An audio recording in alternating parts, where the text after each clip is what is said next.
I want you to meet Michael Matich on the left of your screen, his wife Jennifer April, from Delaware originally, American on the right originally, Canadian on the left, who have a great campaign story to share with us from Burnaby. Good morning to you both.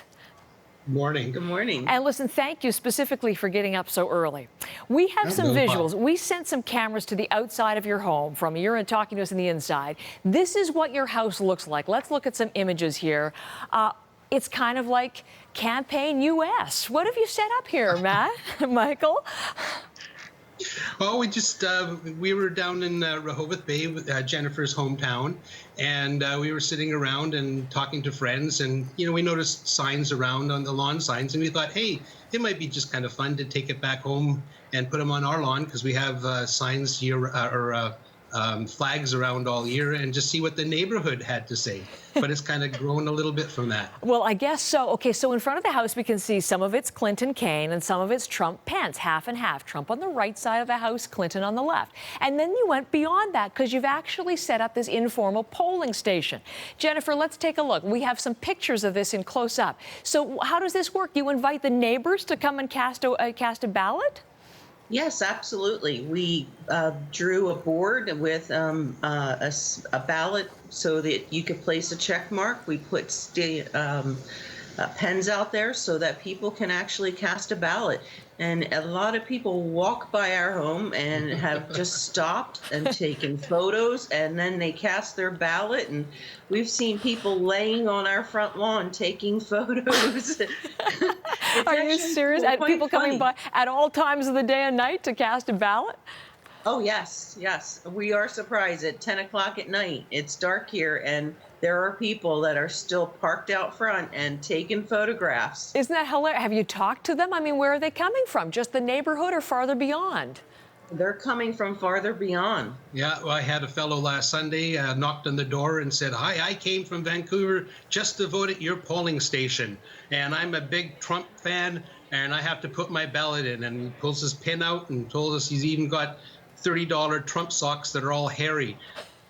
And I'm laughing because I'm looking out my window right now and somebody has just stopped. Are you serious? Oh, my goodness. No. So if we go back and look at those pictures today, based on the numbers of checks, it looks like that Trump supporter is not part of the winning group. It looks that Clinton's leading at this point. There's the Trump voting thing. But is Hillary Clinton leading by far? Oh, yes, by far. It's a landslide at this point. I suspect we will see a lot more ballots after we see the presidential debates. And I would say that Canadians are so in tune to American politics, it just has gone hog wild for us up here. It's a conversation we get in a restaurant. We'll be out at a restaurant and people say, aren't you the ones from the newspaper? And we're like, yes, that's us. Well, speaking of newspaper, the Washington Post even picked up on your story and has run a piece just this week. So you're getting international attention as well. What do you make of all of this, Michael? It's just gone way beyond what we had thought. We thought this was just going to be a neighborhood thing for fun for our neighbors, and yeah, it's gone like international, which is just it's a lot of fun. Listen, is it fun at home? Like, do you have some pretty feisty discussions over this just between the two of you? Yes, we do when we're watching the various news and each of the candidates talking and what they're saying and what's reported on, and we get into some debates and try to sift through all the information. Well, listen, you keep that up until November the 9th. We should check back in with you then to find out if your poll really did predict the true outcome of the race on November the 8th. Great fun to talk to you. Thank you very much for the time today, and what a great story you have there in Burnaby. Thanks. All right, well, great. Thank you. You. Have a lovely day. You too. Now listen, that's one poll. Our own Eric Grenier is tracking the polls in this campaign as well. He'll have to add in the Burnaby poll to this.